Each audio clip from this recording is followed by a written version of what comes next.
Hello students, welcome to aspire study. तो इस series में हम लोग जो है डीयू के प्रीवियस ईयर क्वेश्चन को सॉल्व कर रहे हैं। तो आप एक क्वेश्चन इसमें अच्छा सा है वो समझिएगा और इसके बाद आप देखिएगा कि आप एग्जाम में अगर होते तो ये क्वेश्चन कर पाते कि नहीं। आप कमेंट करके जरूर बताइएगा।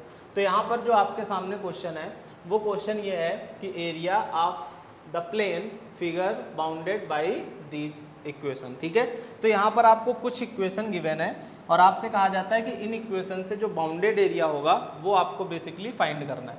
तो अभी तक जो आप आसान क्वेश्चन करते हैं उसमें क्या होता है, कर्व दिए जाते हैं सिंपल से, बट यहाँ पर आपको डोमेन भी दी गई है कि ये वाला कर्व लेना है केवल और केवल 0 से 1 के बीच में, ये वाला कर्व लेना है 1 से 2 के बीच में और ये वाला कर्व लेना है 0 से 2 के बीच में।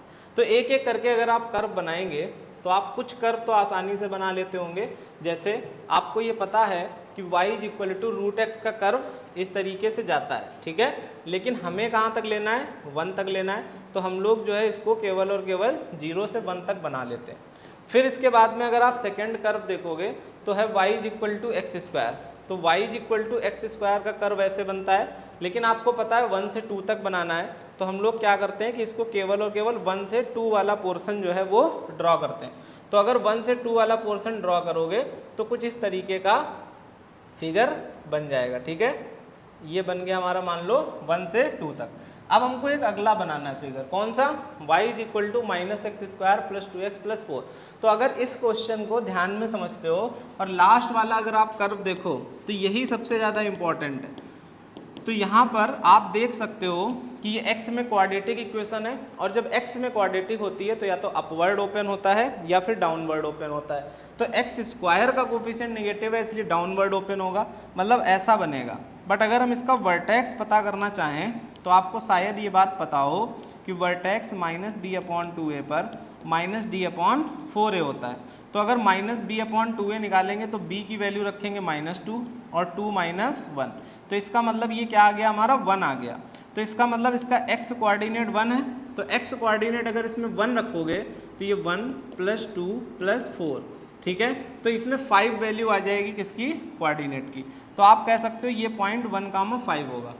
तो अगर हम लोग देखें तो ये 1 पर कहाँ पॉइंट मिलेगा, यहाँ पर, ठीक है। अब अगर एक चीज़ और गौर से देखो तो ये हमने कहाँ तक बनाया था भाई, 2 तक बनाया था। तो अब आप देखो क्या 2 पर ये 4 दे रहा है और 2 पर अगर ये वाला कर्व देखोगे ये भी 4 दे रहा है। इसका मतलब क्या हुआ, इसका मतलब हुआ कि जब ये कर्व आप नीचे की तरफ बना रहे होंगे ऐसे करके तो ये 2 पर मीट करेगा। ठीक है, इसको थोड़ा सा वैसा कर देते हैं ऐसे, ठीक है, तो ये 2 पर क्या करेगा, मीट करेगा इस तरीके से। तो ये हमारा कर्व बनेगा। तो अब फिर से क्वेश्चन को समझो आप। क्वेश्चन में आपसे ये कहा गया है area bounded by the curve, इन तीनों कर्व से बाउंड एरिया हो। तो अब आपको देखना है इन तीनों कर्व से इसमें बाउंड एरिया कौन सा है। तो अगर इसमें गौर से आप देखोगे तो आपको एक बात समझ में आएगी कि तीनों से जो कर्व है तो 0 से 2 तक जाना है आपको। पहली बात, ये कर्व भी हो, जो ये भी हो और ये भी हो, तो ये वाला एरिया जो है आपको नज़र आता है कि ये बाउंडेड एरिया हमको फाइंड करना है। ठीक है, तो जब ये बाउंडेड एरिया आपको फाइंड करना है यहाँ तक 2 तक, तो अब इसको कैसे फाइंड करेंगे। फिगर तो समझ में आ गया होगा बिल्कुल आपको पूरा। अब हम कैसे इस चीज़ को फाइंड कर सकते हैं ये हमें समझना है। तो देखो हम लोग क्या करते हैं कि हम लोग 0 से 2 तक की स्ट्रिप चलाते हैं। तो जब आप 0 से 2 तक की स्ट्रिप चलाओगे और किस कर्व के लिए, मान लो कि ये सब कुछ है ही नहीं, तो अगर ये सब कुछ है ही नहीं, मान लो सिंपल सा ऐसे कर्व बना हुआ है, ऐसे कर्व बना हुआ है, तो 0 से अगर 2 तक स्ट्रिप चलाओगे तो ये पूरा एरिया निकल आएगा ऐसे 2 तक का। ठीक है, तो 2 तक का जब कर्व का एरिया निकलेगा तो कैसे निकलेगा, इस फॉर्मूले से।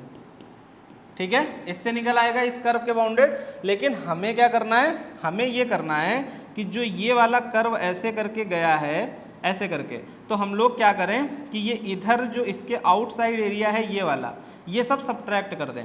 तो ये सब सब्ट्रैक्ट कैसे कर सकते हैं, यहाँ तक सब्ट्रैक्ट कर लो और यहाँ से यहाँ तक का सब्ट्रैक्ट कर लो, तो ये बचा हुआ एरिया आपका आ जाएगा। तो हम लोग यहाँ पर क्या कर रहे हैं, यहाँ तक सब्ट्रैक्ट कर रहे हैं एक बार और एक बार हम सब्ट्रैक्ट कर रहे हैं यहाँ से यहाँ तक। ठीक है, तो आप यहाँ पर क्या काम कर दोगे, माइनस लिखोगे और 0 से 1 लिखोगे, √x लिखोगे, माइनस लिखोगे, 1 से 2 लिखोगे और एक्स स्क्वायर लिखोगे dx लिखोगे। बस इसको आप सॉल्व करोगे तो आपका आंसर आराम से आ जाएगा। तो अगर हम इसको सॉल्व करें स्टेप बाय स्टेप तो आप लिख सकते हो -x³/3 प्लस का एक्स स्क्वायर और प्लस का 4x। यहाँ पर आप रख दोगे 0 से 2 माइनस √x क्या हो जाएगा x की पावर 3/2 और 2/3, यहाँ पर रख देंगे 0 से 1 और एक्स स्क्वायर क्या हो जाएगा x³/3 और यहाँ पर रख देंगे 1 से 2। ठीक है, तो अब बस आपको इसको 1 मिनट भाई, अब इसको बस आपको क्या करना है सॉल्व करना है। ठीक है, तो कैसे सॉल्व करोगे, ये लिमिट आप यहाँ पर पुट कर दोगे। तो जब आप इसको पुट करते हैं तो आप देखोगे 2 रखोगे तो माइनस का 8/3 आएगा, फिर आप 2 रखोगे तो प्लस का 4 आएगा, फिर रखोगे तो 8 आएगा, 0 पर 0 बनेगा। इधर अगर हम 1 रखते हैं तो ये 2/3 आएगा। इधर अगर हम रखते हैं क्या 1 बार 2 तो 2 रखोगे तो 8/3 और 1 रखोगे तो 1/3। इसको थोड़ा सा और सॉल्व करते हो तो 12 माइनस 8/3 माइनस 2/3 माइनस 7/3। ठीक है, तो अब इसको और सॉल्व करते हो आप तो 12 माइनस 17/3, तो ये कितना आ जाएगा आपका 36 माइनस 17/3। तो ओवरऑल ये जो है वो आपका आ जाएगा 19/3।